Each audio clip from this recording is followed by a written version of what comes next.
الحمد لله رب العالمين والصلاة والسلام على سيد الأنبياء والمرسلين أما بعد فأعوذ بالله من الشيطان الرجيم بسم الله الرحمن الرحيم قال تبارك وتعالى قل ربي زدني علما وقال رسول الله صلى الله عليه وسلم إن الله لا يقبض العلم انتزاعا ينتزعه عن العباد ولكن يقبض العلم بقبض العلماء حتى إذا لم يبق عالما اتخذ الناس رؤوسا جهالا فسئلوا فأفتوا بغير علم فضلوا وأضلوا أو كما قال رسول الله صلی اللہ علیہ وسلم۔ اللہ تعالیٰ نے نبی کریم صلی اللہ علیہ وسلم کو بے شمار اوصاف و کمالات سے نوازا، لیکن جب ہم قرآن میں دیکھتے ہیں تو ایک وصف کی ترقی اور اس میں اضافے کے لیے اللہ تبارک و تعالیٰ نے حکم ارشاد فرمایا، قل ربی زدنی علما، اے حبیب آپ فرمائیے کہ اے اللہ میرے علم میں اضافہ فرما۔ اور یقیناً اس حکم پر سرکار نے عمل کیا ہوگا، اور یقیناً اللہ تبارک و تعالی نے آپ کی اس دعا کو، اس ریکویسٹ اور گزارش کو قبول بھی کیا ہوگا۔ اب دینے والی ذات نبی اللہ تبارک و تعالی کی با کمال ذات جس کا کوئی شریک نہیں، اور لینے والی ذات بھی وہ کہ انسانوں میں اس کا کوئی شریک نہیں، مخلوق میں اس کا کوئی شریک نہیں، تو اللہ نے اس علم میں کتنی زیادتی عطا فرمائی ہوگی اس کا اندازہ کرنا دشوار ہے۔ اسی لیے ہمارا مسلمہ عقیدہ ہے کہ ہمارے نبی کریم صلی اللہ علیہ وسلم اعلم الخلق ہیں، یعنی تمام مخلوق میں سب سے زیادہ علم رکھنے والے۔ اور صحابہ کرام علیہم رضوان ان الفاظ میں نبی کریم کی علمی حیثیت کا اکثر اعتراف کیا کرتے تھے، اللہ ورسولہ اعلم۔ یہ نہیں کہا اللہ اعلم ورسولہ عالم، اس میں فرق ہوتا ہے عالم میں اور عالم میں۔ عالم اس میں فاعل جاننے والا، اور اعلم اس میں تفضیل کا صیغہ ہے، دوسروں کے مقابلے میں زیادہ جاننے والا۔ تو صحابہ اللہ تعالیٰ رسول کا ذکر وصف اعلم یعنی علم کی سپرلیٹو ڈگری کے اندر ایک ساتھ کیا کرتے تھے، اور کبھی ایسا نہیں ہوا کہ نبی کریم صلی اللہ علیہ وسلم نے ارشاد فرمایا ہو کہ اے صحابہ تم نے اعلم میں مجھے اللہ کے ساتھ شریک کر کے معاذ اللہ شرک کا ارتکاب کر دیا ہے، کیونکہ رحمت کونین صلی اللہ علیہ وسلم کا خاموش رہ جانا ہی ان کے اس قول کے حق ہونے کی دلیل ہے۔ اور اسی میں اشارہ ہے کہ اگر کسی وصف میں اللہ رسول کا ذکر ایک ساتھ کیا جائے اور ذہن میں فرق ملحوظ ہو تو ظاہری الفاظ پر حکم نہیں لگا کرتا، وہ اپنے مقام پہ بالکل ٹھیک ہے، اور کہنے والے سے حسن ظن قائم کرنا مسلمان کے لیے واجب ہے۔ فرق کیا تھا؟ اللہ اعلم ہے ذاتی اعتبار سے، اسے کسی نے علم نہیں دیا، اور نبی کریم صلی اللہ علیہ وسلم کا اعلم ہونا ہے عطائی اعتبار سے کہ اللہ نے آپ کو عطا فرمایا۔ یہ بنیادی فرق ہوتا ہے، اس لیے شرک کا کوئی تصور نہیں۔ حدیث آپ کی خدمت میں ذکر کی، جس کو انگلش میں بھی ذکر کیا گیا تھا۔ نبی کریم صلی اللہ علیہ وسلم ارشاد فرماتے ہیں کہ بے شک اللہ تعالیٰ اس طرح علم کو نہیں کھینچے گا کہ بندوں کے سینے سے اس کو نکال لے، بلکہ اللہ تعالیٰ اس طریقے سے علم کو اٹھائے گا کہ علماء کو وفات دے گا، حتیٰ کہ جب وہ کوئی عالم نہیں چھوڑے گا تو لوگ جاہلوں کو اپنا رہنما بنا لیں گے اور ان سے سوال کیا جائے گا، اور پھر وہ لوگ بغیر علم کے فتویٰ دے کر خود بھی گمراہ ہوں گے اور لوگوں کو گمراہ کریں گے۔ جیسے کہ اس کی بھی نشاندہی کی گئی کہ یہ قرب قیامت کی علامات میں سے ایک علامت ہوگی کہ علم اٹھا لیا جائے گا، علماء تیزی سے فوت ہوں گے، ان کی جگہ لینے والا کوئی نہیں ہوگا۔ اللہ تبارک و تعالی نے لوگوں کے اندر ایک خواہش، ایک تمنا، ایک جستجو رکھی ہے کہ کوئی ہمیں ہدایت دے، لہذا جب وہ ہادی کی تلاش میں نکلیں گے اور انہیں کوئی صحیح رہنما نہیں ملے گا تو بہرحال وہ اپنی باطنی اور قلبی تشنگی مٹانے کے لیے کسی کو بھی اپنا رہنما بنا لیں گے، کیونکہ ان کے پاس بھی علوم نہیں ہوں گے۔ وہ سمجھیں گے یہی شاید ہمارا ہادی ہے، یہی ہمیں اللہ تعالیٰ پہنچائے گا، لیکن پہچان نہ کر پائیں گے اور غلط لوگوں کے ہاتھ میں ہاتھ دے کر تباہ و برباد ہو جائیں گے۔ یہی وجہ ہے کہ آج جعلی اور ڈبے پیر جو اسٹیجز کے اوپر ناچ رہے ہیں اور قوم کو بے وقوف اور پاگل بنا کر ان کی جیبیں خالی کرا رہے ہیں، اس کی بڑی وجہ یہ ہے کہ جن کا حق تھا اسٹیجز پر آنا وہ ختم ہوتے جا رہے ہیں اور لوگوں نے ان کو بٹھا لیا ہے۔ جعلی عاملین آپ دیکھ لیجئے، اسی طریقے سے سو کالڈ مفتی بنے ہوئے بہت سارے سوشل میڈیا پر آپ کو نظر آئیں گے جن کو افتاء کی ABC بھی نہیں آتی، لیکن مفتی سے کم لکھنے کے لیے وہ تیار نہیں ہیں۔ اسی طریقے سے موٹیویشنل اسکالرز بنے ہوئے ہیں آج کل، یعنی آتا جاتا کچھ بھی نہیں ہے دین کا، اور وہ سامنے آ کر اور ہماری ینگ جنریشن جس کو جین زی سے تعبیر کیا جاتا ہے، وہ کہتے ہیں ہم ان کو ہدایت دیں گے، اور وہ ہدایت کیا دے رہے ہیں؟ وہ تو تباہ و برباد کر رہے ہیں۔ اس کا مطلب یہ ہوا کہ آپ کے نبی کریم صلی اللہ علیہ وسلم نے اس حدیث میں اشارہ فرمایا ہے، اسے ہمیں سمجھنا ہوگا کہ اگر آخری زمانے میں جیسے کہ یہ چل رہا ہے، اگر ہم سلجھے ہوئے، معتدل، صحیح العقیدہ، شہری، خاص طور پر شہری لوگوں کی کیمسٹری سے میچنگ کرنے والے اور ان کی مینٹلٹی سے میچ کرنے والے اسکالر تیار نہیں کریں گے، تو پھر لازم ہوگا کہ ہمارے نوجوان کسی نہ کسی سے تو سیکھیں گے، پھر وہ سوشل میڈیا پر جائیں گے، انہیں نہ گھر سے شعور حاصل ہوا، نہ ہماری مساجد کے اندر انتظام ہے۔ یہ میں کتنے درد کا اظہار کرتا رہتا ہوں، میں بڑی بڑی مسجدوں میں جاتا ہوں اہل سنت کی، اور ان سے پوچھتا ہوں کہ آپ کی مسجد میں کوئی درس قرآن ہوتا ہے؟ نہیں۔ درس حدیث ہوتا ہے؟ نہیں۔ درس فقہ، درس سیرت؟ نہیں۔ قرآن و حدیث سے ثابت شدہ درس تصوف؟ نہیں۔ کوئی درس نظامی کی کلاس؟ نہیں۔ تو کیا ہوتا ہے؟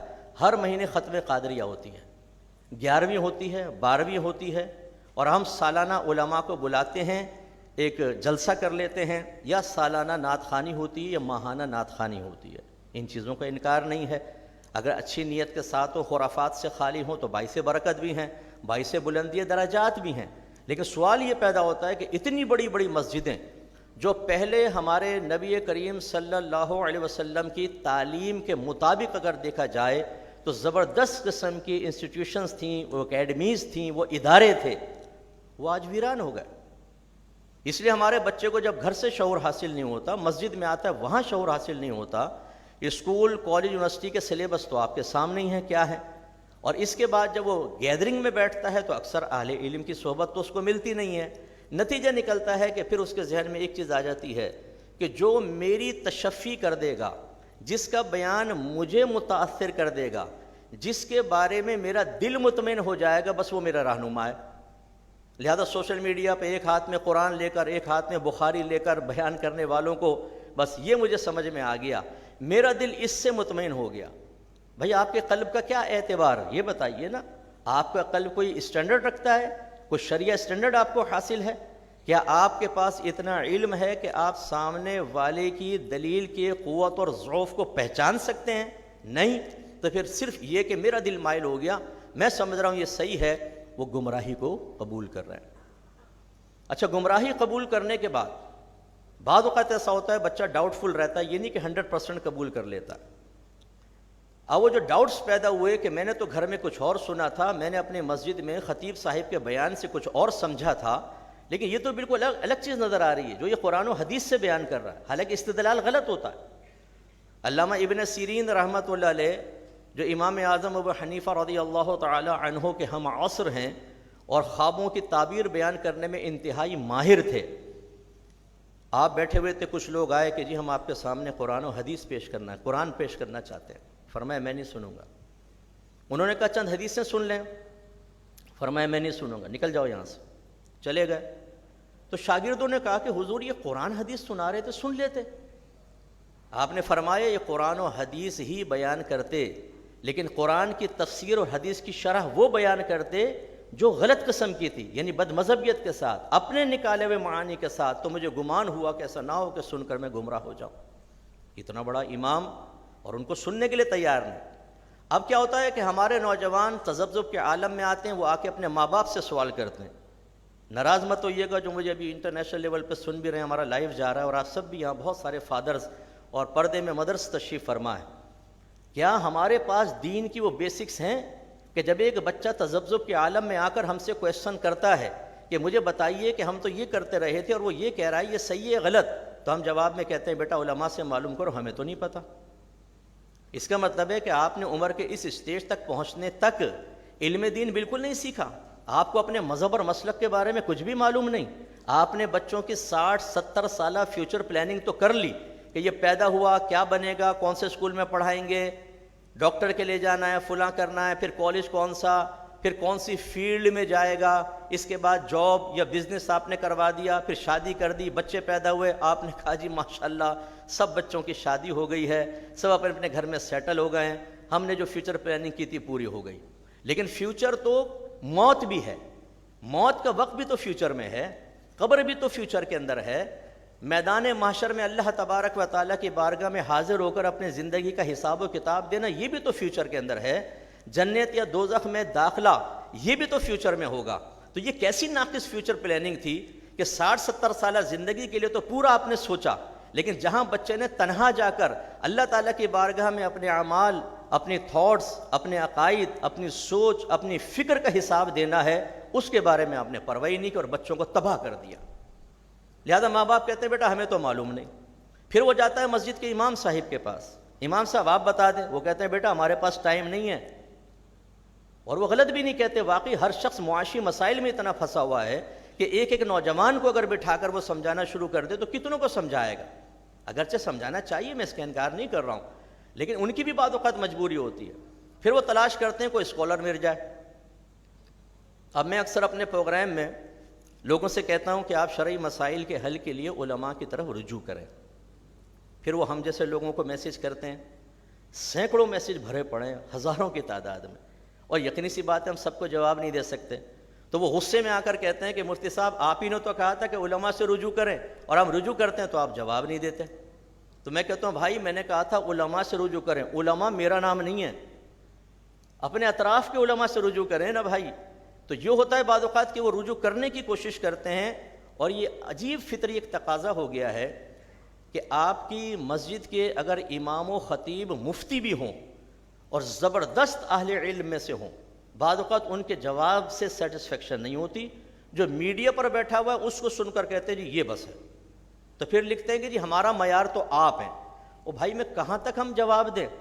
چلیں آپ نے حسن ظن قائم کیا، ایک طالب علم کو ایک معیار مقرر کر لیا، لیکن ہم تو نہیں کر سکتے ہر ایک چیز میں۔ ہوتا پھر یہ کہ وہ نوجوان یہاں سے بھی بعض اوقات مایوس ہوتا ہے، اسکول کالج یونیورسٹی تو گئی، اور پھر اگر وہ زیادہ دنیاوی تعلیم حاصل کر لے مثل پی ایچ ڈی، ناراض مت ہوئیے گا، ہمارے استاد صاحب مذاق میں کہتے ہیں کہ پی ایچ ڈی مینز پھرا ہوا دماغ، کیونکہ ہر ایک ایسا نہیں ہوتا، لیکن ایک بات عرض کر رہا ہوں، ایک شخصیت پر پی ایچ ڈی کی ہے آپ نے، کسی شخصیت پر، اور اس پہ پی ایچ ڈی کرنے کے بعد آپ عالم بھی ہو گئے، مفتی بھی ہو گئے، تمام علوم درسیہ بھی آپ کو حاصل ہو گئے، مفتیان کرام کو چیلنج کرنا بھی آپ کے لیے بالکل جائز ہو گیا، اب آپ کو ساری معلومات حاصل ہو گئیں۔ بھائی پی ایچ ڈی کی ڈگری سے تمام چیزیں حاصل نہیں ہوتی، ہم چیلنج کرتے ہیں۔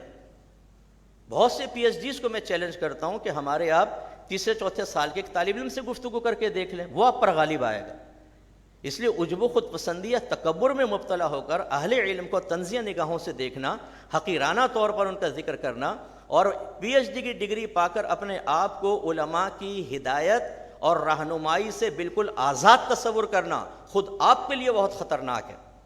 اب ہوتا یہ ہے کہ اس قسم کے لوگ جو بچے یونیورسٹیز میں آتے ہیں، کالجز میں آتے ہیں، یہ اپنی ایک نئی شریعت بیان کر رہے ہوتے، ہر ایک نہیں کرتا، ہر ایک پہ الزام نہیں لگا رہا ہوں، لیکن آپ بھی بہت سی یونیورسٹی میں پڑھتے ہیں، ایسی ایسی باتیں کریں گے کہ بچے کہیں گے یار یہ تو ایک نئی چیز لے کر آیا ہے، کلو جدید لذیذ، وہ بچوں کو جی لذیذ لذیذ چیزیں بتاتے ہیں، بچے کہتے ہیں کہ یار 1500 سال میں اللہ تبارک و تعالیٰ نے جو اکابرین کو نہیں دیا نا، اس نے زمین سے کوئی کتب کا خزانہ نکالا ہے جو براہ راست اس تک پہنچا ہے، اور یہ ہمیں اب ہدایت دے رہا ہے۔ بچے اس کے پیچھے چل کر گمراہ ہو جاتے ہیں۔ تو اس لیے بہت ضروری ہے کہ اس دور میں اچھے معتدل وہ علماء تیار کیے جائیں کہ جن کی سوچ، ان کی فکر، ان کی تعلیم اکابرین کی سوچ اور فکر کی تعلیم کے عین موافق ہو۔ ہاں میں اس کا انکار نہیں کروں گا کہ موجودہ زمانے کے تقاضے کے اعتبار سے تحصیل تعلیم، تبلیغ دین، حکمت اختیار کرنا، اس میں تبدیلی ہو سکتی ہے۔ پہلے زمانے کی ریکوائرمنٹس علیحدہ تھیں، آج کے زمانے کی ریکوائرمنٹس علیحدہ ہیں، تو یہ ہماری تربیت کا حصہ ہونا چاہیے طلباء کی کہ کس طریقے سے آج کے دور کے چیلنجز کا سامنا کر کے آپ کو لوگوں کو جنت کی طرف مائل کرنا ہے۔ تو یہ تھوڑی سی باتیں درد کا اظہار کرنے کے بعد میں چاہتا ہوں کہ میں آپ کو اپنی ایک تاریخ ذکر کروں، اپنی سوچ اور فکر میں بتاؤں، تو یہ ذرا آپ تھوڑا سا توجہ فرمائیے گا، اور میں گزارش کرتا ہوں یہ پانی وغیرہ بیچ میں نہ پئیں، پیاس تھوڑی سی برداشت کر لیں، بیان میں کر رہا ہوں، پیاس مجھے بھی لگ رہی ہے، بیچ میں اٹھ کے جانا، گفتگو کرنا علماء کے بیان میں خاص طور پر خلاف سنت اور مکروہ ہوتا ہے۔ اور اب میں کچھ بیچ میں ان کے انٹرپشن کی وجہ سے ڈسٹرب ہو ہی گیا ہوں، تو ایک صاحب بیچ میں کھڑے ہو گئے تھے جب بچہ بیان کر رہا تھا کہ اذان ہو رہی ہے۔ میری گزارش یہ، پہلے آپ شرعی مسئلے سیکھا کریں، اذان کے دوران خاموش ہو جانا یہ صرف امر مستحب ہے، کوئی فرض یا واجب نہیں ہوتا۔ اور جب علماء تشریف فرماؤں اس وقت اگر آپ کھڑے ہو کر کوئی ہدایت دینے کی کوشش کریں گے تو گویا کہ آپ یہ ثابت کر رہے ہیں کہ آپ سب ایسی بیکار بیٹھے ہوئے بے عمل لوگ، دیکھو ہمیں سوچ اور فکر حاصل ہے، یہ اس سے بڑی بے ادبی ہے۔ اس لیے کبھی ایسا اگر ہو بھی آپ کے ذہن میں آئے بھی تو جو انتظامیہ اس کو کہہ دیں کہ یار ایسا مسئلہ ہے دیکھ لیں۔ خود آپ اپنے گھر میں دیکھ لیجئے گا، اذانیں ہو رہی ہوتی ہیں، آپ کے گھر والے باتیں بھی کر رہے ہوتے ہیں، سب چل رہا ہوتا ہے، اس ٹائم آپ منع نہیں کرتے ان کو کہ سارا گھر خاموش ہو جاؤ، لیکن ایسے موقع پر بعض اوقات اس طرح کی چیزیں ہوتی ہیں اور یہ چیز صحیح نہیں ہوتی ہے۔ میں نے صرف وضاحت اس لیے کی کہ بہت سے لوگ دیکھ رہے تھے، میں نے بچے کو روکا، یعنی اور پھر یہ یاد رکھیں کہ بہت سی اذانیں لحن کے ساتھ ہوتی ہیں، وہ لحن جلی کے ساتھ ہوتی ہیں، صحیح اذانیں ہو ہی نہیں رہی ہوتی ہیں۔ علماء نے فرمایا ایسی اذان سننا بھی جائز نہیں ہے، جواب دینا تو کیا اس کا چھوڑ دیجئے۔ تو اس لیے ہمیں سب چیزیں پتہ ہوتی ہیں، ایسا نہیں ہے کہ ہم بے عمل ہیں، بے فکر ہیں، خوف خدا نہیں ہیں، آپ کے دل میں بہت خوف خدا ہے، اس کی تھوڑی سی کیئر کیا کریں۔ ایک دفعہ درود شریف پڑھ لیں بلند آواز سے، اللہم صلی علی سیدنا و مولانا محمد وعلی آل سیدنا و مولانا محمد و آلہ وبارک وسلم۔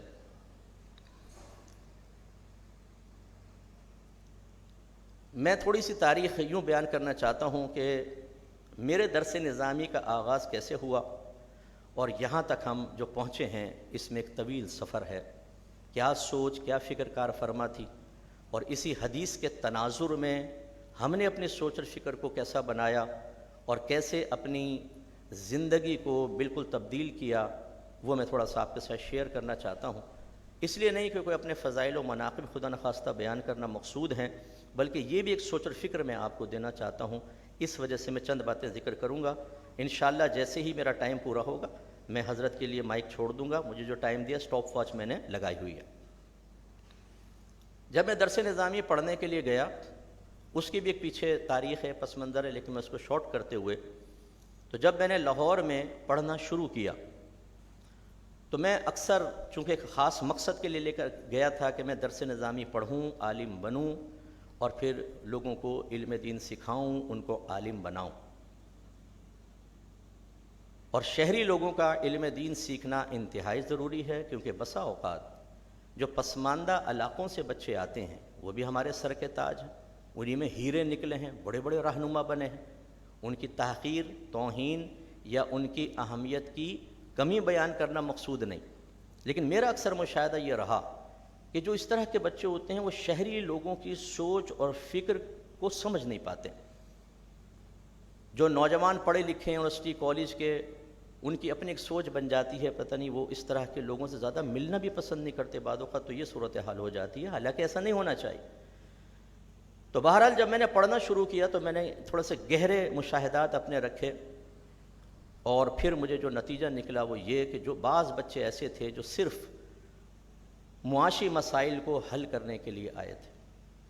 اس کی علامت یہ ہوئی کہ نہ وہ پڑھتے تھے، نہ عبارت بناتے تھے، روزانہ پھٹکار کھاتے، ڈنڈے کھاتے، مارے کھاتے، اور ایک طریقے سے اگر میں یہ تھوڑا سا سطحی لفظ استعمال کروں کہ استاد سے ذلت برداشت کرتے رہتے، اور اتنا کرتے کہ وہ ذلت پسندی ہو گئے تھے۔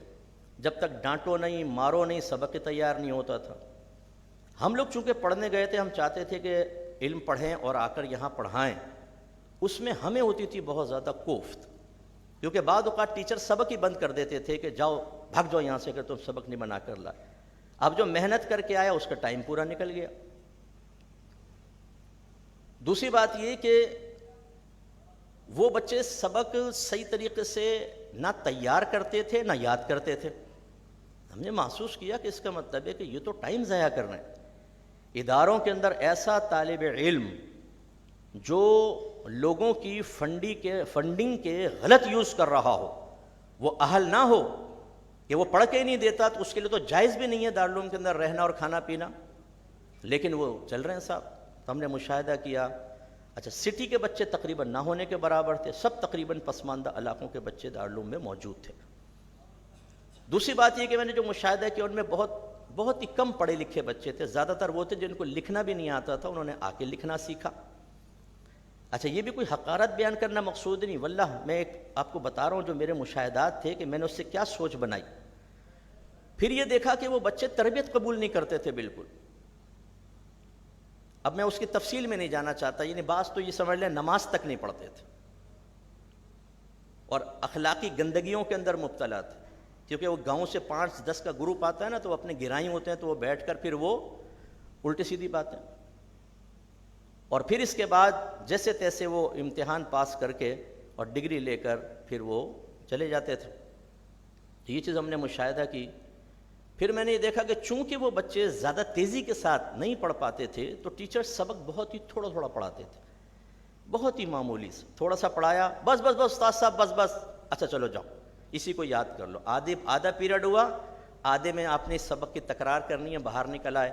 ہم چاہتے تھے زیادہ سے زیادہ ہو جائے اور زیادہ ہم پڑھ سکتے ہیں، تو بہت ہی آسان سا سبق ہے، بالکل تھوڑا سا، لیکن وہ طالب علم ہی نہیں پڑھنے دیتے تھے. یہ جب میں نے مشاہدات کیے تو میں نے پھر ایک فیوچر کا لائے عمل تیار کیا کہ ہمیں تھوڑی سی اس میں تبدیلی کرنی چاہیے. اس لیے تبدیلی کرنی چاہیے کہ اذہان مختلف ہوتے ہیں، طبیعتیں مختلف ہوتی ہیں، سوچ اور فکر مختلف ہوتی ہیں، آدمی کی قلت فرصت، تنگی وقت کے معاملات علیحدہ علیحدہ ہوتے ہیں. شہر کے معاملات آپ دیکھ لیں، بہت ہی مصروف زندگی ہوتی ہے، لیکن اس میں بہت سارے پڑھے لکھے ہوتے ہیں، ذہین ہوتے ہیں، اور گاؤں وغیرہ کی یا پسماندہ علاقوں کی زندگی تھوڑی سی سست چلتی ہے، کم پڑھے لکھے ہوتے ہیں، تو فرق تو ہوتا ہے. تو لہٰذا ہم نے یہ ذہن بنایا کہ شہری لوگوں کے لیے اور پڑھے لکھے لوگوں کے لیے ایک الگ طرز عمل اختیار کرنا، ایک الگ طرز تعلیم، ایک الگ تھوڑا بہت سلیبس، اس میں تبدیلی، ٹیچنگ میتھڈ، اور اسی طریقے سے تربیت انتہائی ضروری ہے. یہ میں نے نتیجہ نکالا. تو پہلے میں واپس آیا، ایک جگہ جوائن کی، پھر میں نے اپنی اکیڈمی قائم کی. تو میں اس میں آزاد تھا اپنی اکیڈمی قائم کرنے کے سلسلے میں. تو عام طور پہ جو درس نظامی ہوتا ہے وہ 8 سال کا ہوتا ہے. درس نظامی کا مطلب عالم کورس، اور پھر عموماً 2 سال کا مفتی کورس ہوتا ہے جس کو تخصص فی الفقہ سے تعبیر کر دیتے ہیں. اس طرح 10 سال کا ہوتا ہے. میں نے تھوڑا سا غور کیا کہ اگر ہم کچھ کتابیں بڑی ہٹا دیں جو میرے ناقص گمان کے مطابق، میں اس میں غلط بھی ہو سکتا ہوں، کہ اس میں ایسی ابحاث تھیں کہ آج کی پریکٹیکل لائف کے لیے وہ بالکل کوئی ضروری نہیں.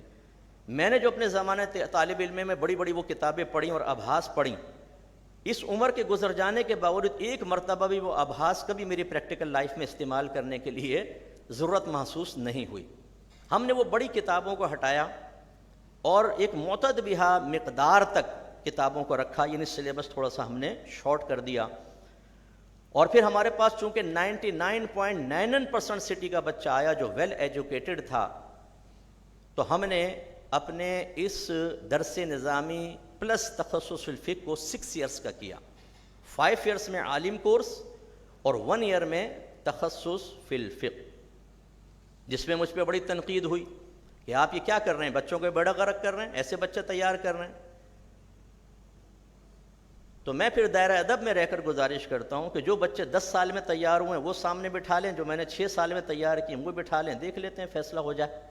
کوئی دعویٰ نہیں ہے بڑا، نہ میں حقارت بیان کر رہا ہوں نہ اپنا کمال. یہ بھی بتاؤں گا ہم کیسے پڑھایا، ہم نے کس طریقے سے کیا جس کی وجہ سے ایسا ہوا. دوسری بات یہ ہے کہ جتنے بچے فارغ ہوتے ہیں 10 سال پڑھ کر اور ان میں ٹیچر بھی بنتے ہیں. استاد صاحب ماشاءاللہ یہ پاکستان کے میں کہوں ورلڈ کے زبردست علماء میں سے ایک ہیں، زبردست علمی شخصیت. جو طالب علم فارغ ہوتا ہے 10 سال پڑھتا ہے، کیا سارا مواد ذہن میں ہوتا؟ بہت ساری چیزیں بھول چکا ہوتا، ختم، کیونکہ چیزیں اتنی ساری ہوتی ہیں کہ اس کے ذہن میں نہیں ہوتا. اسی لیے ٹیچر ہر سبجیکٹ کے علیحدہ ہوتے ہیں. ایک ٹیچر بعد اوقات دوسرا سبجیکٹ نہیں پڑھا سکتا، حالانکہ سب نے 10 سال کا پڑھا تھا. تو کہاں گئی وہ صلاحیت 10 سال کے بعد؟ اس کا مطلب یہ ہوا کہ اصل آدمی کی صلاحیت، اصل آدمی کی مینٹلٹی، اس کا اخلاص، اس کی کوشش، پھر ٹیچنگ میتھڈ، پھر اس کے بعد تربیت، یہ سب ہوتی ہیں تو ایک آدمی صحیح طریقے سے تیار ہوتا ہے۔ اور یہ آپ پہلے بھی سن چکے ہیں کہ درس نظامی کا مقصد کسی کو منزل و مقصود تک پہنچانا نہیں ہوتا، بلکہ راستہ دکھانا ہوتا ہے، راستہ دکھانا، کیونکہ بیسک سکھا دی جاتی ہیں، طالب علم کو وہ بنیادی چیز فراہم کر دی جاتی ہے جس کو بنیاد بنا کر وہ آگے مزید تحصیل علم کی صلاحیت بیدار کر لیتا ہے، اور بڑی کتابوں سے یا دیگر علماء سے پھر وہ اکتساب فیض کرنے کے قابل ہو جاتا ہے۔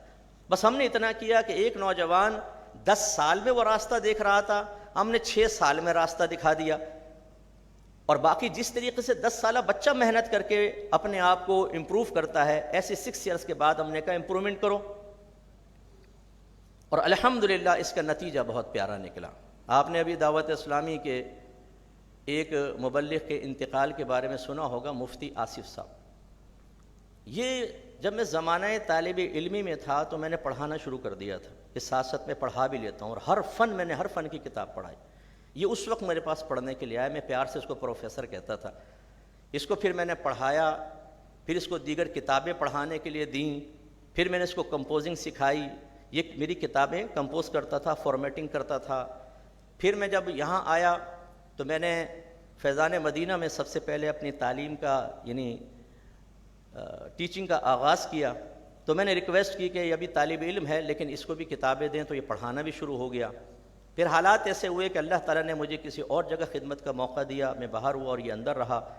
اس کی ہم نے پوری تربیت کی، کیسے تمہیں کام کرنا ہے، بزرگوں کے ساتھ کیسے رہنا ہے، بڑوں کی نفسیات کیسے سمجھنی ہے، اخلاص کیسے ہونا ہے، استقامت کیسے ہونی ہے۔ اس کا نتیجہ کیا نکلا، ایک تیار فرد ہم نے ایک تنظیم کو دیا، اور 25 سال اس نے خدمت کی ہے، اور زبردست قسم کی علمی خدمت کی ہے۔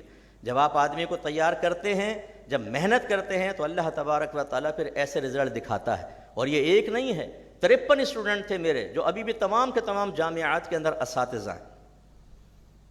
تو میں نے پھر یہ درس نظامی 6 سال کا کیا، اور میں نے شروع کیا، بہت مجھ پر اٹیک ہوئے، ٹھیک ہے، حق حاصل ہے سب کو کرنے کا، لیکن میں بس دائرہ دم میں رہ کے گزارش کرتا ہوں کہ اس پر ایک پازیٹیو ڈیبیٹ ہونی چاہیے لائف۔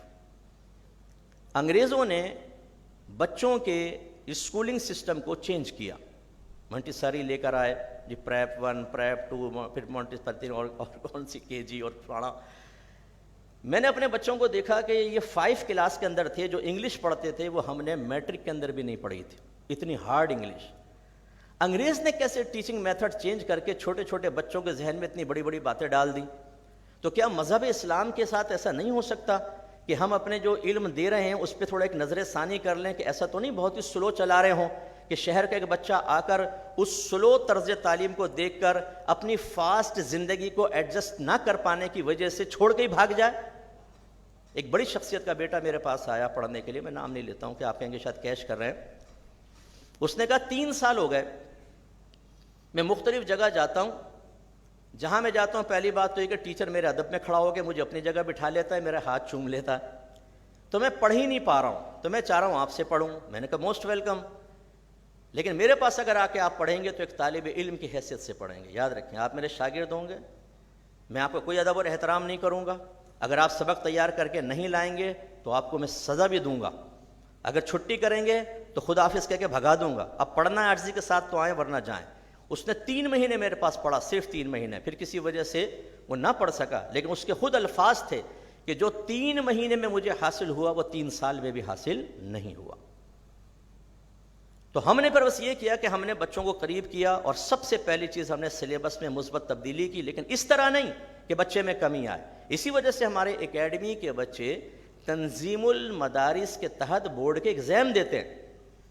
فرض کر لیجئے اگر کوئی کہتا ہے کہ جو بورڈ کے ایگزام سے رزلٹ آتا ہے یہ ہمارا معیار ہے، تو میری اکیڈمی کا دیکھ لیں رزلٹ، شاید ہی کوئی فیل ہوگا، ممتاز ممتاز مع شرف سب ایسے پاس۔ اور اگر آپ کہتے ہیں کہ نہیں تنظیم المدارس کی ڈگری ہمارا معیار نہیں ہے، تو بھائی پھر اس کو ختم ہی کر دو، جب معیار ہی نہیں ہے تو کیا فائدہ، اس کا مطلب ہے اور کسی مقاصد کے لیے پھر کر رہے ہوں گے۔ اور میں بھی اس کو معیار نہیں سمجھتا ایک بچے کی یا استاد کی لیاقت کا، یہ معیار نہیں کہ امتحان میں پاس اچھا ہو جائے۔ تو ہم نے پہلے تو سلیبس میں چینجنگ کی، پھر ٹیچنگ میتھڈ۔ بعض اوقات صرف پڑھاتے ہوئے 2 سال میں صرف ختم ہوتی ہے۔ میں جب میں نہیں گیا تھا لاہور، ایک ادارے میں چلا گیا، ثانیہ کے اندر داخلہ لیا، اور اس وقت وہاں پر اجوف کی گردانیں چل رہی تھیں قال یقول کی دوسرے سال میں. ہم نے اس طرح کا ٹیچنگ میتھڈ کیا ہے کہ 6 مہینے کے اندر بچہ فر صیغے بتائے گا, جو صیغہ لکھنے تعلیل کے ساتھ بتا دے گا. اور میں چیلنج کرتا ہوں پہلے دن کسی بھی فٹ پاتھ والے آدمی کو لے آئیں جو پڑھا لکھا ہو, لیکن اسے لے آئیں, میں پہلے دن صیغے نکلوانا شروع کر دوں گا اور جواب دے گا. وہ ٹیچنگ میتھڈ انگریزوں نے اپنے ذہنوں کو استعمال کیا. ہمیں بھی کریٹو مائنڈ ہونا چاہیے. پازیٹیو چینج کرنے میں کوئی قباحت نہیں ہے.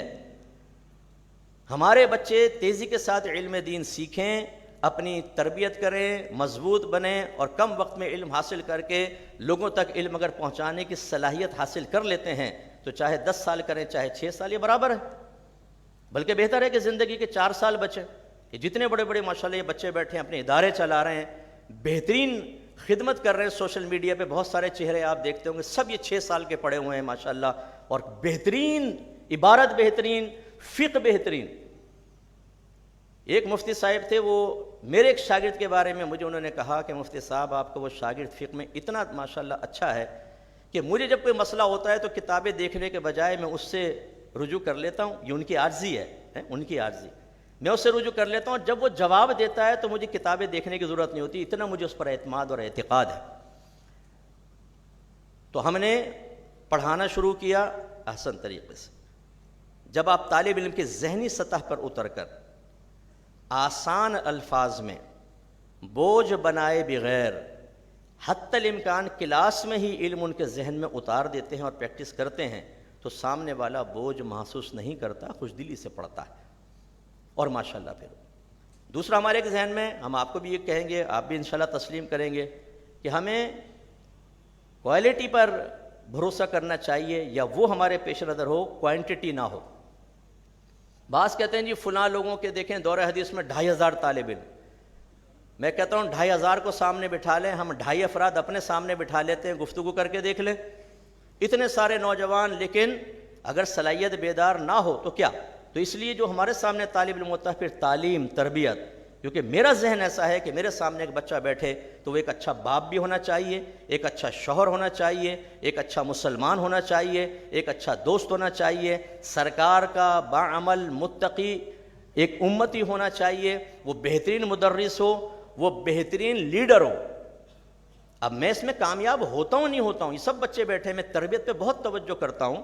بچے تربیت قبول کرتے نہیں کرتے یہ میرا ہیڈک نہیں ہے. مجھے جو اللہ تبارک و تعالیٰ نے ذمہ داری دی ہے, بچیاں بھی پڑھتی ہیں, بچے بھی, میں حتی الامکان زیادہ تربیت کی کوشش کرتا ہوں کہ بچے مینٹلی مضبوط ہوں, پریپیئر ہوں, اور اپنے ذاتی مفادات کو پیچھے رکھ کر نفسانی خواہشات اکثر کو قربان کر کے مفادات دینیہ کو فوقیت دے کر اخلاص سے خدمت کریں, اور اپنے مذہب اسلام کے لیے وہ کام کر جائیں کہ قیامت تک زندہ رہے اور مذہب میں برکتیں پیدا ہوتی رہیں. الحمدللہ ہم نے یہ شروع کیا. اس کے بعد ہم نے ترتیب یہ رکھی کہ تخصص کو لازم کیا. بعض بچے دورہ حدیث سے فارغ ہو کر عالم کی ڈگری لے کر چلے جاتے ہیں, لیکن میں نے ایک بچے سے پوچھا, وہ کینیڈا سے پڑھنے کے لیے آیا تھا, میں نے کہا یہ بتاؤ تم عالم کیوں بننا چاہتے ہو؟ اس کو سمجھ میں نہیں آیا, کہنے لگا بس علم سیکھنے کے لیے. میں نے کہا نہیں, آپ عالم اس لیے بنتے ہیں کہ آپ رہنما بنیں, آپ لوگوں کو علم سکھائیں, ان کی مشکلات دور کریں, کیونکہ اللہ نے ذمہ دار دی ہے فَاسْأَلُوا أَهْلَ الذِّكْرِ إِن كُنتُمْ لَا تَعْلَمُونَ. اگر تم نہیں جانتے تو اہل علم سے کویسچن کرو, ہے کہ نہیں؟ تو عوام جب آپ سے کویسچن کرے تو آپ ان کو سیٹسفائیڈ تو کریں. اور عوام کے اندر تو ڈاکٹر بھی ہوگا, انجینئر بھی ہوگا, فوریکس ٹریڈنگ کرنے والا بھی ہوگا, انٹرنیٹ کے اوپر ٹریڈنگ کرنے والا بھی ہوگا, نئے نئے تجارتی معاملات تمہارے سامنے رکھے گا, جدید مسائل سامنے رکھے گا. بعض اجتہادی مسائل ہوں گے کہ سابقہ زمانے کا مفتہ بھی قول آج غیر مفتہ بھی بنے گا, اور سابقہ زمانے کا غیر مفتہ بھی آج کے دور میں مفتہ بھی بنے گا. بعض اوقات آپ کو اپنے مذہب کے امام کے مسلک اور مذہب اور موقف پر چلنے میں دقت ہوگی, تو علماء آپ کو اجازت دیں گے کہ دوسرے امام کے قول پر عمل کر لیں. فتویٰ امام اعظم کے قول پر ہے, لیکن بوقت ضرورت صاحبین کے قول پر عمل پیرا ہو سکتا ہے. یہ صلاحیت تو ہونی چاہیے. اب جب ہم دورہ حدیث سے فارغ کر دیتے ہیں, میرا گمان یہ ہے کہ بچے کے اندر یہ صلاحیت بیدار نہیں ہوتی ہے. اس کو نہ اصول ذہن کے اندر ہوتے ہیں کتابیں ہم پڑھاتے ہیں، نور النظا پڑھا دیجیے، قدوری پڑھا دیے، کنز الدقائق، شرح وقایہ پڑھا دیے مثال کے طور پر، لیکن وہ اتنی عربک کے اندر اور تفصیل کے ساتھ ہوتی ہیں کہ نفس مسئلہ تو ذہن میں نہیں ہوتا، اکثر میں نے مشاہدہ کیا. اس لیے ضروری محسوس ہوا، ہم نے کہا اپنے طلباء کو ہم نے لازم کر دیا اکیڈمی میں کہ دورہ حدیث کرنے کے بعد پھر آپ کو تخصص فی الفقہ کرنا ہوگا. دورہ حدیث کی ڈگری آپ کو اس کے بعد ملے گی، اور تخصص فی الفقہ کرنے کے بعد آپ کو مفتی کی ڈگری اس وقت تک نہیں ملے گی جب تک کہ آپ کے اندر واقعی فتویٰ دینے کی صلاحیت بیدار نہ ہو جائے. اور اس کا طریقہ یہ ہوگا کہ آپ تسلسل سے فتویٰ لکھیں گے، ہمیں دکھائیں گے، جب ہم مطمئن ہوں گے تو ہم انشاءاللہ آپ کو ڈگری جاری کریں گے. کیونکہ ہم ایک ادارہ چلا رہے ہیں، یہ میری سوچ ہے، غلط بھی ہو سکتی ہے. میں لوگوں سے فنڈنگ لیتا ہوں، وہ ایک امانت میرے حوالے کرتے ہیں.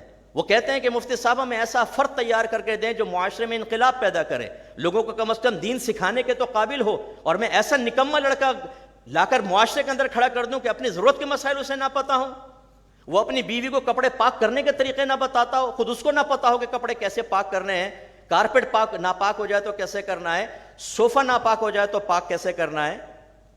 آپ معلوم کر کے دیکھیں جو دورہ حدیث سے فارغ شدہ طالب علم ہیں، کتنے میرے پاس تخصص پڑھنے ڈائریکٹ آئے. شروع میں میں ان سے بیسک کویسچن کرتا تھا، وہ تک معلوم نہیں. میں کہتا تھا پورا درس نظامی آپ نے کر لیا ہے، آپ کو مسائل جب خود نہیں پتا آپ لوگوں کو کیا سکھائیں گے؟ لوگ آپ کے پاس آئیں گے کہ جی ہمیں بتائیے، پھر آپ یہ کہیں گے اس میں اصل میں علماء کا اختلاف ہے. انشاءاللہ ایک کل آپ کو بتاؤں گا، اور وہ کل کبھی بھی نہیں آئے گی، وہ آئے گی میدان معاشر میں پلسرات کے پاس. اس لیے تخصص فی الفقہ بہت ضروری ہے. پھر تخصص فی الفقہ کا جو ہم نے سلیبس رکھا وہ ہمارا الحمدللہ میں بہت مطمئن ہوں کہ ایک بچہ اگر صحیح طریقے سے میرے پاس پڑھ کر جاتا ہے تو پوری تقریباً بہار شریعت میں اس کے سامنے بیان کرتا ہوں، یاد کرواتا ہوں، اور وہ اصول ہم سکھا دیتے ہیں کہ بڑے بڑے لاکھوں مسائل، جیسے اعلیٰ حضرت نے روثر کی شکر کے رسالے کے بارے میں فرمایا کہ جس نے اس کے مقدمات کو ذہن میں رکھا، اس کی رعایت کی، شک، ظنون، ظن غالب اور یقین کے درجات کو پیش نظر رکھا، لوگوں کی مدارات اور مروت کو پیش نظر رکھا، تو فرمایا حرام و حلال، ناپاک و پاک کا کوئی مسئلہ ایسا نہیں ہے جو انشاءاللہ اس ہماری تحریر سے حل نہ ہو جائے. ایک رسالہ یاد کر لیں، لاکھوں اس نوعیت کے مسائل انسان اس پہ غالب آ جائے. ایسی یونیک چیزیں لے کر ہم نے بچوں کو سمجھایا. دن میں یہ چلتا رہا. پھر میرا ارادہ ہوا کہ ہمیں کچھ اور لوگوں کو لینا چاہیے جو دن میں نہیں آ سکتے، رات میں فارغ ہوتے ہیں. تو ہم نے نائٹ کی کلاسز اسٹارٹ کی. 2 آورس کی کلاس تھی، 9:30 سے 11:30.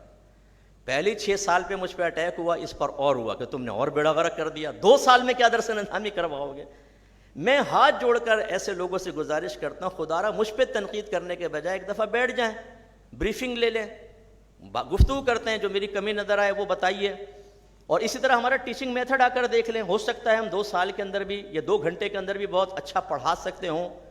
دور سے بیٹھ کے تنقید کرنا اور ایک چیز کو ناممکن تصور کرنا، اس سے کہیں بہتر یہ ہوتا ہے کہ قریب آ کر معلوم کیا جائے. میرے بہت سے امور میں مربی شاہ تراب الحق قادری صاحب رحمۃ اللہ علیہ، جب میں نے 6 سال کا درس نظامی کیا تو اس سے سیٹسفائیڈ نہیں تھے. مجھے کسی نے بتایا، وہ ایک شادی میں مل گئے مجھے، تو میں نے کہا، وہ لڑکے کہنے لگے صاحب ذرا بات کر لیں، حضرت کو تحفظات ہیں. تو میں بیٹھ گیا. میں نے کہا حضور سنا ہے یہ 6 سالہ درس نظامی میں آپ کو کچھ تحفظات ہیں؟ فرمایا کہ ہیں. میں نے کہا اگر آپ مجھ گناہگار کو موقع دیں، آپ ارشاد فرمائیں، میں جواب دیتا ہوں. انہوں نے کہا آپ بتائیں. میں نے بتانا شروع کیا. آپ یقین کیجئے اس کے آخر میں انہوں نے کہا کہ جس طریقے سے آپ کر رہے ہیں اور کہہ رہے ہیں، اگر اس طریقے سے ہو تو 6 سال کافی ہے. اور ماشاءاللہ پھر وہ تشریف لائے تقریب کے اندر اور انہوں نے ہمیں سراہا. اور صحیح بات یہ ہے کہ جو ہم کام کر رہے ہیں وہ دکھتا ہے، اور ابھی تو میری بڑی اکیڈمی کے بعد جو دکھے گا وہ تو انشاءاللہ بہت زیادہ دکھے گا آپ کو. بچے کام کر رہے ہیں اور بڑے بڑے اداروں میں جا کر پڑھا رہے ہیں، محنت کر رہے ہیں، لوگ دیکھ رہے ہیں کہ رزلٹ آ رہا ہے. اگر رزلٹ ہی نہ آتا تو، اور اگر میں کچھ نہیں دے رہا تو لوگ کیوں آئیں گے اکیڈمی میں پڑھنے کے لیے؟ کیوں اپنا ٹائم ضائع کریں گے؟ اس لیے میں نے کہا کہ ایک پازیٹیو ڈیبیٹ ہونی چاہیے کہ جی 6 ایئرس کا درس نظامی ویلڈ ہے کہ نہیں، اور بچوں میں ایک اچھی صلاحیت بیدار کر سکتا ہے کہ نہیں. اس پہ ڈیبیٹ لائیو ہونی چاہیے. اپنے اپنے دلائل پیش کریں، یا تو میں قائل ہو کے 10 سال کا کر لوں، ورنہ ویسے ہو جائے. ایک ادارہ میرے بہت مخالف ہوا جب میں نے 2 سال کا نائٹ کا درس نظامی 2 گھنٹے کا سٹارٹ کیا. لیکن مجھے حیرت اس وقت ہوئی جب 1 ہفتے پہلے میں نے اسی ادارے کی ایک پوسٹ دیکھی کہ وہ یہ کہہ رہے تھے کہ ہم نائٹ کے اندر 2 گھنٹے کا درس نظامی اسٹارٹ کر رہے ہیں. تو مجھے بڑی خوشی ہوئی، اور مجھے کوئی اس میں وہ نہیں، میں کریڈٹ لینے کا کوئی مجھے شوق نہیں ہے. اچھی بات ہے، بہت اچھی بات ہے. جو سارا دن مصروف ہے رات میں آئے، یقینی سی بات ہے ان کے پڑھنے میں، ڈے کے پڑھنے میں، اور ایک بچہ جو ہاسٹل میں مستقل رہتا ہے ان کے پڑھنے میں تھوڑا فرق ضرور ہے، لیکن نہ ہونے سے ہونا بہتر ہے. ہم نے اسی نائٹ کے اندر سے بہترین استاد نکالے، بہترین قسم کے ماشاءاللہ مفتی نکالے ہیں، اور وہ کام کر رہے ہیں، بچے بھی اور بچیاں بھی. پھر اس کے بعد میں نے سوچا جن کو نہ دن میں ٹائم ملتا ہے نہ رات میں، ان کے لیے بھی کچھ ہونا چاہیے. تو ہم نے پھر سنڈے کورس کا آغاز کیا. اونلی سنڈے کلاسز، 8 ایئرس کا کورس رکھا، اسکالر کورس. 2 to 5 کلاس بنائی، اور اس میں تقریباً میرے پاس، اور اس میں قید تھی کہ انجینئر، ڈاکٹر، پروفیسر، بینکرز، ہاؤس وائفس آئیں گی، اس میں دینی طالب علم کا داخلہ منع ہے. آئے، وہ پڑھنا شروع کیا انہوں نے. میں برملا کہتا ہوں کہ جتنی محنت میں نے ان کے اوپر کی شاید کسی پر بھی نہیں کی، کیونکہ ایک دم فریش ذہن کا آ کے اس کو صرف پڑھانا، نحو پڑھانا، اور پھر 3 گھنٹے کی کلاس میں، ہاں بیچ میں ہم ہفتے کے اندر پھر سبق ریکارڈ کر کے بھی بھیجتے. بہرحال پریکٹس چلتی رہی. 8 سال کمپلیٹ ہوئے. ہمارے یہاں معمولی سی فیس بھی رکھی ہے ہم نے، تاکہ مفت میں دین پڑھ کے کوئی بے قدر نہ جانے. 8 سال کے بعد یہ بیٹھے ان میں بہت سارے، انہوں نے کہا جی 9واں سال بھی پڑھنا ہے. موسٹ ویلکم، پڑھ لے. ابھی ان میں سے بعض کہہ رہے ہیں میں 10واں سال بھی پڑھنا ہے. اگر وہ سمجھ ہی نہ آئے، اگر ٹیچنگ میتھڈ ہی صحیح نہ ہو، اگر ہم ان کی ذہنی سطح پر اتر کر نہ پڑھائیں، کون ٹکتا ہے؟ آج مفت میں پڑھنے کے لیے لوگ تیار نہیں. آپ درس قرآن کریں، درس حدیث، اس میں بیٹھنے کے لیے تیار نہیں. چاہے جائے کہ 10 سال کا درس نظامی کرنے کے لیے میرے سامنے مستقل بنیادوں پر بیٹھے. تو سمجھانا یہ مقصود ہے کہ ہم نے ٹیچنگ میتھڈ کو اتنا سہل کیا اور اتنے آسانی کے ساتھ دین کو ذہن میں اتارنے کی کوشش کی کہ برکت پیدا ہوئی. ہاں، میں اس بات کا دعویٰ نہیں کرتا ہوں کہ میں 100% رزلٹ لینے میں کامیاب ہوا. یقیناً مصروفیت بھی ہوتی ہے، کوئی ذہنی لحاظ سے کند ہوتا ہے، کسی کی پریشانیاں ہوتی ہیں، کوئی پڑھنا چھوڑ چکا تھا، 10 سال 20 سال بعد اس نے پڑھنا شروع کیا، تو پھر وہ ردھم قائم نہ ہو سکا، کمزور بھی نکلیں. لیکن وہی ہم نے راستہ دکھایا ہے، پوری تربیت کی ہے. اگر وہ باہر فارغ ہو کر بھی آگے چلتا رہے، اور ہم آفر کرتے ہیں کہ آپ ہمارے سے وابستہ رہیں، کوئی بھی مشکل پریشانی ہم سے پوچھتے رہیں، ہم آپ کو گائیڈ لائن دیتے رہیں گے. ایک وقت آئے گا کہ انشاءاللہ آپ قوم کو صحیح رہنمائی فراہم کرنے میں کامیاب ہو جائیں گے.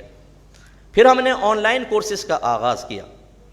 جیسے بچوں نے بتایا کہ انگلش میں، اردو میں، بہت سارے لوگ، سینکڑوں کے حساب سے لوگ اس وقت ہمارے پاس پڑھ رہے ہیں، اور الحمدللہ بون بچے باہر کے. اور جب ہم نے یہ کام شروع کیا ہے، آپ یقین کریں کتنی فیملیز ایسی ہیں جو ہمیں کہتی ہیں مفتی صاحب آپ ہاسٹل بنائیں، ہم باہر سے چھوڑ کر اپنے بچوں کو یہاں پڑھانے کے لیے تیار ہیں، ہم چاہتے ہیں ہمارے بچے عالم بنیں، مفتی بنیں. الحمدللہ میں ہر بیان میں تقریباً آپ کو پتہ ہے کہ علم کی فضیلت بیان کرتا ہوں. جو چیزیں علم کی راہ میں رکاوٹ ہیں ان پر کلام کرتا ہوں اور لوگوں کو ترغیب دیتا ہوں. تو ہزاروں کی تعداد میں لوگوں نے الحمدللہ رب العالمین علم دین سیکھنے کی طرف رجوع کیا ہے. اور اس کا فائدہ صرف ہمیں ہی نہیں، کیونکہ مطلقاً ترغیب ہوتی ہے. بہت سے دوسرے ادارے والے، حتیٰ کہ بہت سے دیگر مکاتب فکر بھی یہ کہتے ہیں کہ آپ کی ترغیب پر تو ہمارے پاس بھی پبلک بڑھ گئی ہے. تو اللہ تبارک و تعالیٰ کا بڑا شکر ہے کہ لوگ دین کی طرف مائل ہوئے ہیں الحمدللہ، اور مستقل علم دین سیکھ رہے ہیں. آخری چند باتیں بس رہ گئی. میں اس کے بعد ہم نے جیسے آپ کو بتایا کہ ایک بچہ اگر فارغ ہوتا ہے، اگر اس کی آپ ظاہری باطنی تربیت نہیں کرتے، تو خدا نہ خواستہ اگر اس میں کچھ خرابیاں ہیں، تو جب وہ تابع ہے، نیچے والے کو تابع کہتے ہیں، جو اوپر ہوتا ہے اس کو متبوع کہتے ہیں. لیڈر متبوع ہوتا ہے، عوام تابع ہوتی ہے. جب وہ تابع رہ کر اپنی پوری اصلاح نہیں کر پائے گا تو متبوع بن کر کیا کرے گا؟ پھر تو اس کے لوگ ہاتھ چومیں گے، پھر تو پوسٹر میں اس کا نام آئے گا، پھر تو اس کے نام کے نعرے لگیں گے، جامع المعقول والمنقول بن جائے گا صاحب. تو پھر ایک بڑا پن سا بھی آتا ہے، پھر کہاں سے ہدایت قبول کرے گا؟ اور یہ خرابیاں معاشرے میں بہت ساری خرابیوں کو جنم دیتی ہیں، جس کی میں نشاندہی نہیں کرنا چاہتا، کچھ لوگ ناراض ہو جائیں گے. تو نتیجہ نکلا ہم زیادہ تربیت پہ بہت توجہ کرتے ہیں. بچے تربیت جو قبول کرتے ہیں برکت پاتے ہیں. میرے شاگردوں میں بھی آپ بہت سارے ایسے کہہ سکتے ہوں گے جی فلاں تو ایسا ہے، آپ تو بڑی تعریفیں کر رہے ہیں، فلاں تو ایسا ہے. لیکن یہ ہماری تربیت کی کمی نہیں ہے. میں رات دن جھونک دیے ہیں علم دین کے لیے اور عالم اور مفتی بنانے کے لیے. اب اگر ایک بچہ ہماری تربیت قبول نہ کرے، تو قابیل نے اگر پہلا قتل کیا تھا تو آدم علیہ السلام پر کوئی الزام نہیں ہے. اگر نوح علیہ السلام کا بیٹا طوفان میں غرق ہو گیا تو نوح علیہ السلام پر انگلی نہیں اٹھائی جائے گی.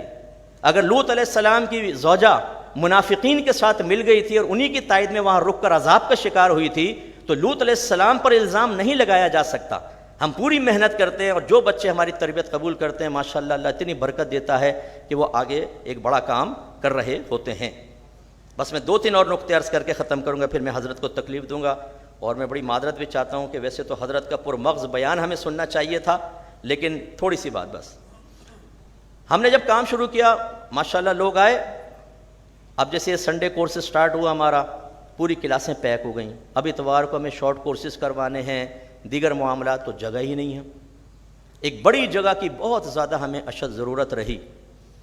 اور میرے جو پرانے شاگرد ہیں وہ جانتے ہیں کہ میں ان کو کہتا رہا کہ انشاءاللہ ہم بڑی جگہ لیں گے، اس میں ادارہ ہوگا، بڑی جگہ لیں گے، ادارہ ہوگا.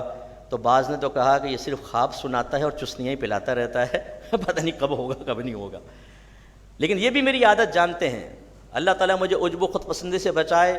ہمارے بزرگوں کی قدموں کی برکت ہے، ان کے اخلاص کی برکت ہے، ان کی دعاؤں کی برکت ہے. الحمدللہ رب العالمین. میں اپنے ذاتی مفادات سے بالا تر ہو کے کام کرتا ہوں. میرے بڑے بڑے جان پہچان والے ہیں، ارب پتی بھی ہیں، لیکن انشاءاللہ میں برملا لائف کہہ رہا ہوں، مجھے کوئی بھی جھوٹا قرار دے دے کہ اپنی ذات کے لیے میں نے کسی سے کبھی 1 پیسے کا بھی سوال نہیں کیا ہے. میں اپنے آپ کو بالکل ریزرو رکھتا ہوں، خوددار ہوں. بہت ساری اپنے نفسانی خواہشات چھوڑ دی ہیں، صرف اپنے دین کا کام کرتا ہوں. ایک ٹرائنگل ہے، گھر، اکیڈمی، اسٹوڈیو یا بیانات، بس. اگر میں دیکھیں، ایک تو تقدیر مبرم ہوتی ہے، اللہ کا ازلی فیصلہ ہے، سب اسی کے مطابق ہوتا ہے. لیکن ظاہری اسباب کو بھی زیر بحث بنا کر ان کو بھی ذریعہ اور وسیلہ قرار دیا گیا ہے اور ان پہ بھی نتائج کو مرتب کیا گیا ہے. اگر میں ان ظاہری اسباب کو دیکھوں تو اگر میں کسی سیٹ کے تلوے چاٹ لیتا نا، ذرا ان کے قدم چوم لیتا، ان کے ہاتھ چوم لیتا، جھوٹے مسکے پالش لگاتا، تو شاید مجھے بہت پہلے زمین مل جاتی اور پیسہ بھی ٹھیک ٹھاک مل جاتا. لیکن میرے بچے جانتے ہیں کہ میں نے کسی بھی ایسے شخص کے سامنے نہ علم کو جھکنے دیا، نہ علماء کو جھکنے دیا کہ جو ذرہ برابر مجھے اس کی نگاہوں میں علم یا علماء کے لیے تکبر کا ایک شائبہ بھی نظر آیا کہ اس نے حقارت سے دیکھا، میں نے اس سے اپنے تعلق منقطع کر دیا. ابھی ایک ارب پتی سے میں نے تعلق منقطع کیا ہوا، بالکل منقطع کیا ہوا. شاید وہ بھی سن رہے ہوں تو بولیں گے یار یہاں صحیح کہہ رہا ہے یہ. انہوں نے مجھ سے ایک دفعہ کہا یار تم یار ایک الگ ہی آدمی ہو، تم ایسے نہیں ہو. ہمیں کوئی پرواہ نہیں ہوتی، میرا رب دین کا کام کروائے گا، سیٹ نہیں کروائے گا.